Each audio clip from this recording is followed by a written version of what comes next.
9:33 de la mañana, está con nosotros Antonio Alonso Marcos, profesor de Relaciones Internacionales de la Universidad CEU San Pablo. Bienvenido, buenos días. Buenos días, muchas gracias. Bueno, ¿cómo es fotografía general? Esto va escalando, va relajándose algunos aspectos. Ayer decía Estados Unidos, decía Biden, vemos inminente el ataque de Irán a Israel. Y dice, bueno, si es que Irán ya ha dicho que si hay un alto al fuego puede incluso dejar pasar esto, pero tú sigues insistiendo. Vimos también que ya hay fecha. Bueno, nos dicen que en junio es la cumbre de paz de Suiza de Occidente. Ya les darán el papel así a Putin. Esto es lo que pensamos que tiene que firmar. Pero la fotografía va escalando. Bueno, la verdad es que el panorama general es cada vez más complicado, cada vez la situación se va enquistando cada vez más. Yo por más que hablo con mis alumnos o con otros expertos, mucho mejores que yo y mucho más informados que yo, siempre coincidimos en lo mismo, ¿no? Y es que el mundo de dentro de un año será mucho peor y totalmente distinto al mundo de hace 3 años, por poner fuera ya la guerra de Ucrania. Es decir, pero no solo el mundo, sino sobre todo especialmente la relación de Europa con el resto del mundo.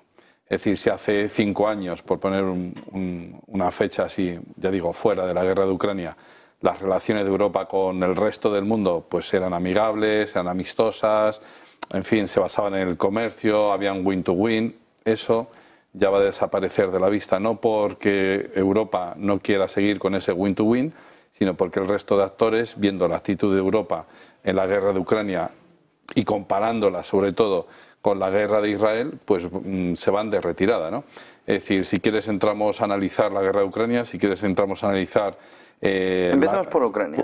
La guerra de Gaza, pero vamos... Y sobre todo ese entorno de mesa de negociación de paz, en el que no está una de las partes implicadas, en el que si está China, yo entiendo que, no sé qué piensas tú, sí que puede tener alguna opción más de aquello salir adelante, pero si ni está China... Bueno, pero yo creo que al final eso es una cumbre global del occidente global que se llama, ¿verdad? La cumbre de Suiza, para fijar una postura común entre ellos y forzar a Zelensky a aceptarla. Hay una cuestión que se tiene poco en cuenta y es que el 21 de mayo Zelensky deja de ser presidente legítimo de Ucrania y el 21 de julio la Rada Suprema deja de ser Rada Suprema legítima porque expira su mandato.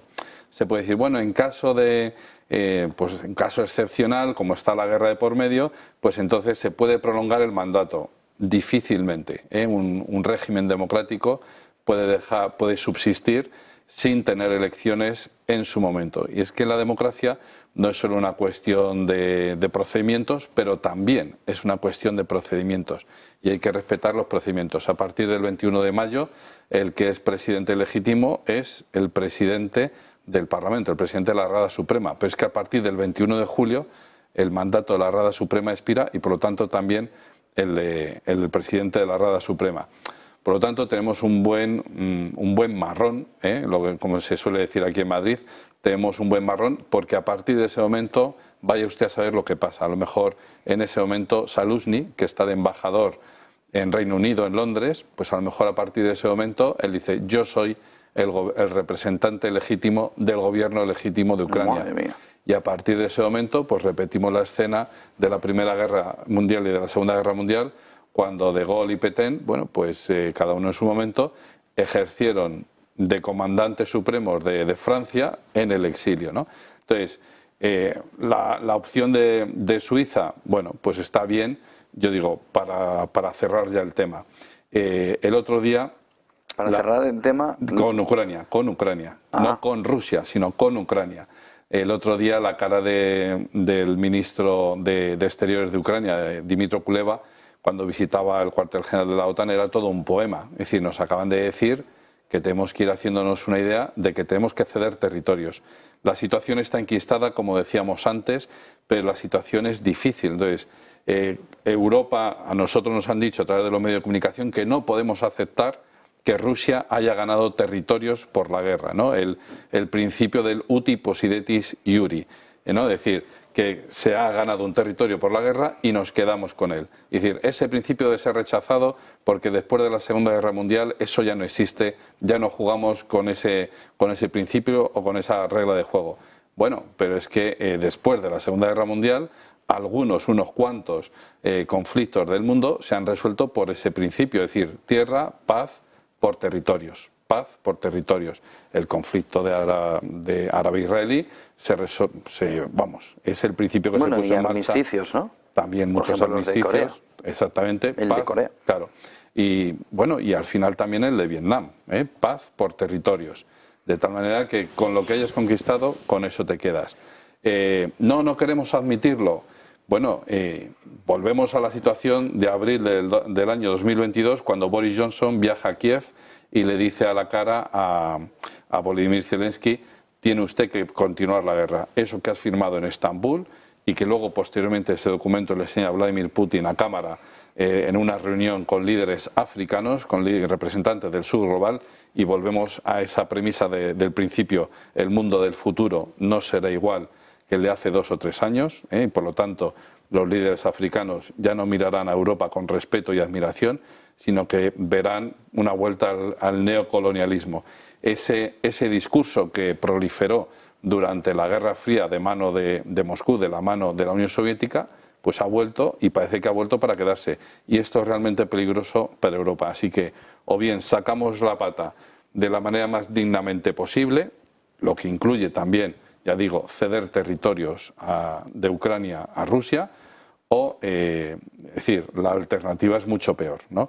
Es cierto que, por ejemplo, Margarita Robles dice: hay que concienciar a la población española de que podemos ir a la guerra. Bueno, luego Borrell dice que nos asustemos. Claro.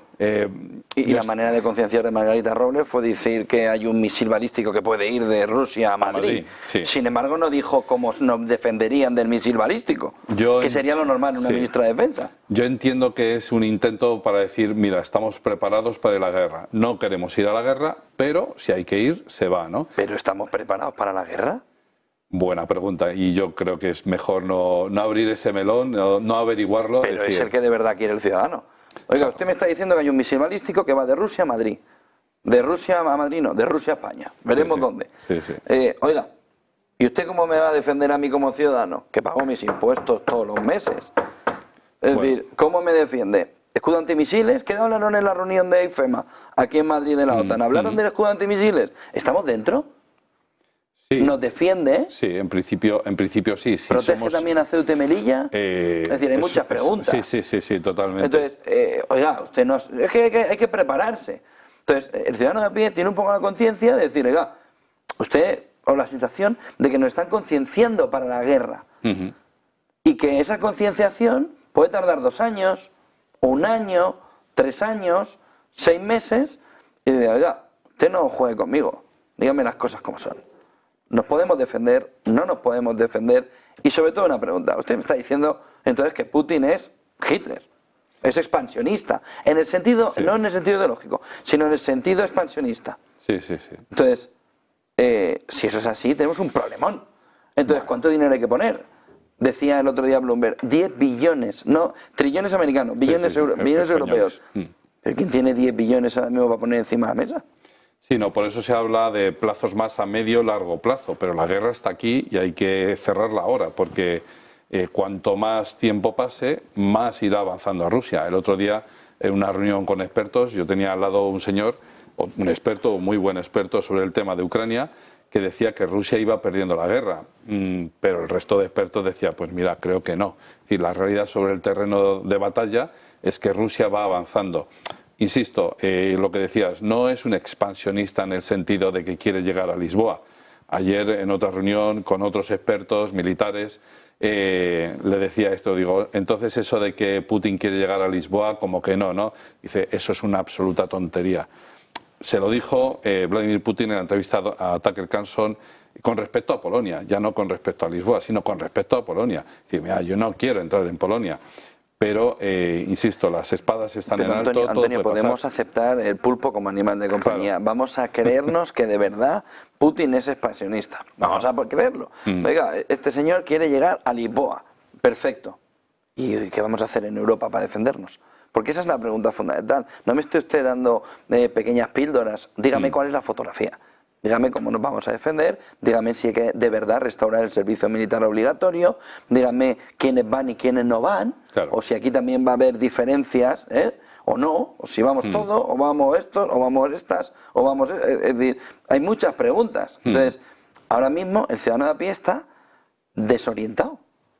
Sobre todo con las élites europeas, que dicen, oiga, ¿y ustedes qué pasa aquí?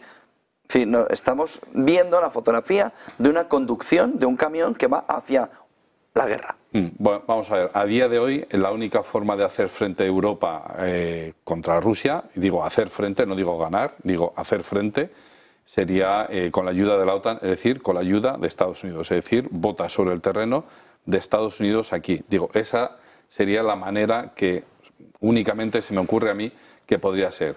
Hay muchísimos impedimentos y muchísimos contras contra esa opción. Primero, es año electoral americano. Luego, no veo yo a ningún presidente mandando chicos al terreno de juego, entiéndase la expresión, en año electoral. No lo veo, ¿no? Entonces, dentro de un año, si la guerra prosiguiera, bueno, que eso ya es otro escenario totalmente distinto, porque depende de quién gane las elecciones, etcétera, porque muy probablemente, si gana Trump las elecciones, corta de raíz la ayuda, la financiación americana a Ucrania y se acaba la guerra, por pura lógica matemática, porque si dejamos de enviar ayuda, esto no lo digo yo, lo dicen los propios gobernantes, es decir, Zelensky, Kuleva, Sirski, lo dicen ellos mismos, dice, se acaba la guerra, porque no tendremos que tirarles a los rusos.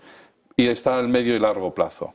Y ahí está la cuestión del ejército europeo, lo cual es una quimera, lo cual el mismo Borrell ha dicho ya en sucesivas ocasiones, nos gustaría tener esta autonomía estratégica, pero a día de hoy no existe, eso no existe.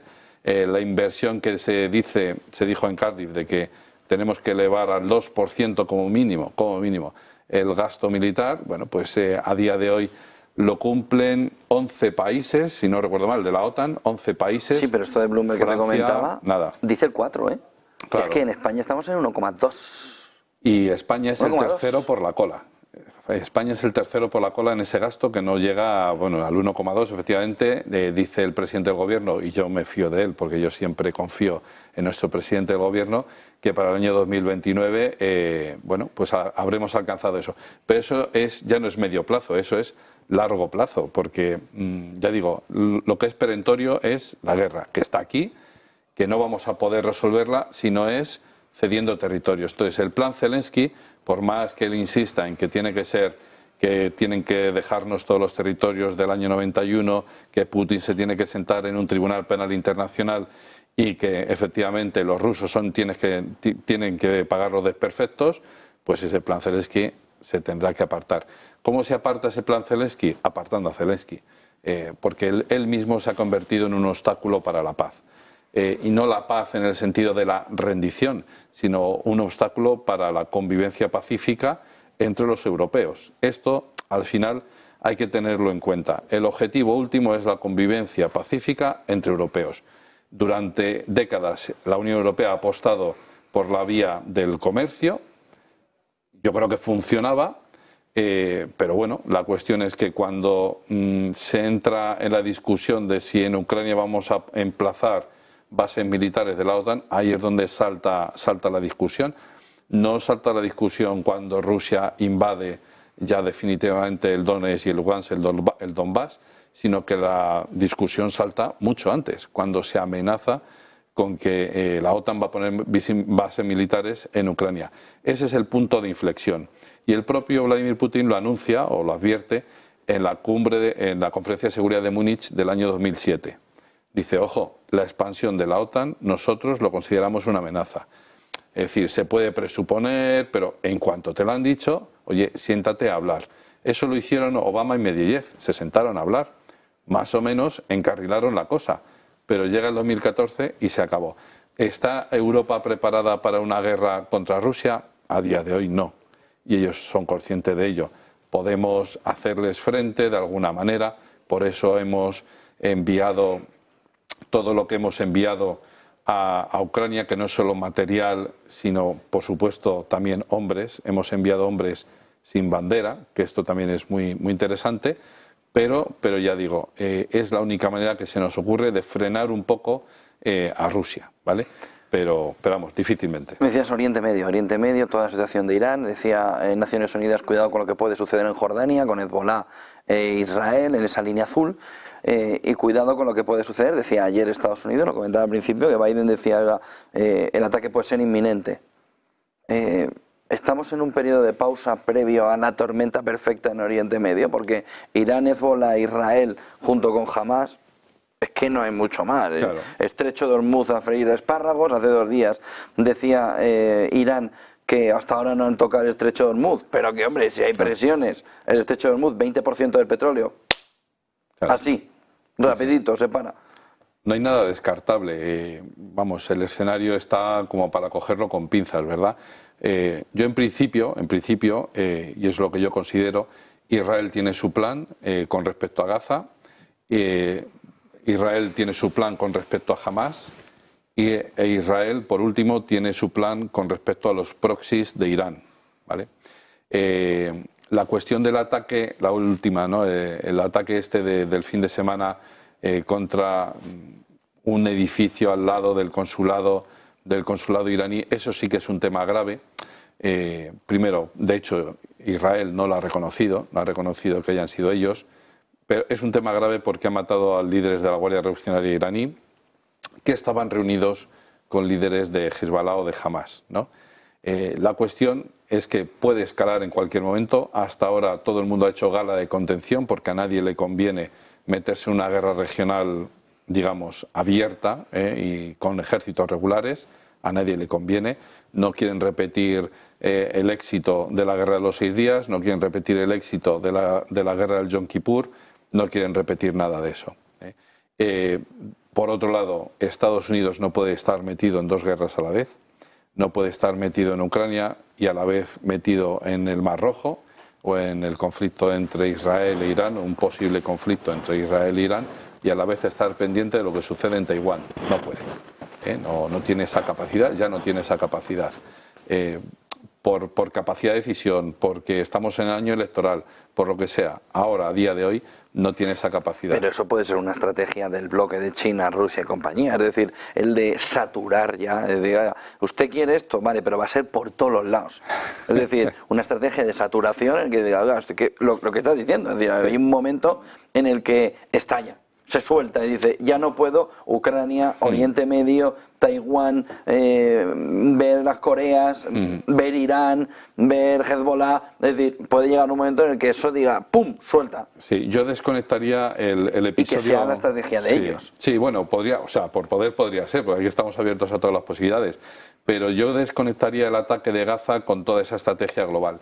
Yo veo a China con una intención de comerciar con todo el mundo y de hacerse rica, de hacerse una primera potencia mundial a base de comercio.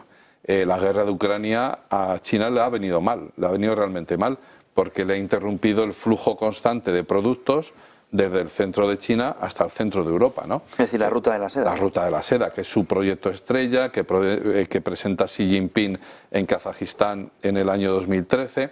Es decir, la guerra de Ucrania le ha venido realmente mal a China porque le ha interrumpido su paso. Ellos planificaban que para el año 2049, China iba a ser la recaña de España porque, pues el centenario de la fundación de la República Popular de China, etcétera. Entonces, esto de nuevo, el tema de Israel y Gaza, yo creo que también se les escapa de las manos. Y esto, el ataque de Hamas a Israel el 7 de octubre, la respuesta de Gaza, o la respuesta de Israel contra Gaza, yo creo que eso sigue otra lógica y otra dinámica. Y es que Israel, efectivamente, durante los últimos 5 años, ha ejecutado a una serie de objetivos iraníes, en suelo iraní, muy importantes, y yo creo la respuesta de Hamas el 7 de octubre es la respuesta de Irán frente o contra esos ataques, esos asesinatos selectivos que se suele llamar en el propio territorio iraní. Pues un jefe de los investigadores nucleares, por ejemplo, Soleimani, y ahora este general, ¿no? Es decir, esa situación en Oriente Próximo se va enrareciendo. Yo espero que se vaya desescalando poco a poco, porque poco a poco Israel va consiguiendo sus objetivos. Y vamos a ver qué impacto tiene este reconocimiento del Estado de Palestina, porque nuestro presidente, que yo desde aquí lo digo sinceramente, bueno, me parece muy bien que haga su política exterior, pero ahora se va a hacer una gira por algunos países como un lobista de la causa palestina, con nuestro dinero. Pues no lo sé, no sé si esto es realmente algo que le hemos pedido a él, esto es algo que brota de él para enseñar su cara, su rostro hermoso por todo el mundo. Yo no sé a qué obedece, pero si es algo personal o algo de lo que él está convencido que debe hacer, pero que no obedece a nada de la presidencia del gobierno, filantrópica. Pues eso hazlo en tus ratos libres, Iberia, ya cuando ¿no? claro, ya cuando, bueno, pues si te sacas puntos con la tarjeta y tal, pues ya hazlo cuando te jubiles de esto. Bueno, si quieres hacer eso, perfecto, vete, convocas elecciones y tal, y te dedicas a esta labor de lobby, que me parece una acción muy loable el hecho de querer buscar la paz en Oriente Próximo. Pero hazlo con tu dinero, hazlo con tu tiempo, pero no lo hagas con nuestros recursos, ¿no? De tal manera que vamos a ver qué impacto puede tener esto del reconocimiento del Estado palestino, pero a lo mejor tiene cero impactos, porque por mucho que toda la Unión Europea reconozca a Palestina como Estado, a lo mejor los propios palestinos dicen, bueno, pero es que nos falta por resolver el tema de si dentro del Estado palestino está el territorio de Gaza o ya lo damos por perdido, porque me parece entrever, ya no digo, no lo sé, pero me parece entrever que el objetivo de Israel con Gaza no es solo acabar con Hamás, sino expulsar a los palestinos del territorio de Gaza, por una razón muy sencilla, y es que si desde Gaza han sido capaces de organizarme un 7 de octubre, ¿quién me garantiza que en el futuro próximo no me vayan a organizar otro 7 de octubre? Y con esa excusa pues se puede expulsar a los palestinos, a todos los palestinos de la Franja de Gaza y construir ahí un resort en la playa y bueno, pues una refinería de gas también o lo que sea. Pues muchísimas gracias por toda esa fotografía, Antonio Alonso Marcos, profesor de Relaciones Internacionales de la Universidad CEU San Pablo. Buen día y buenas clases. Muchas gracias. 9:55, clave sostenible del día de la mano de JP Morgan Asset Management. JP Morgan Asset Management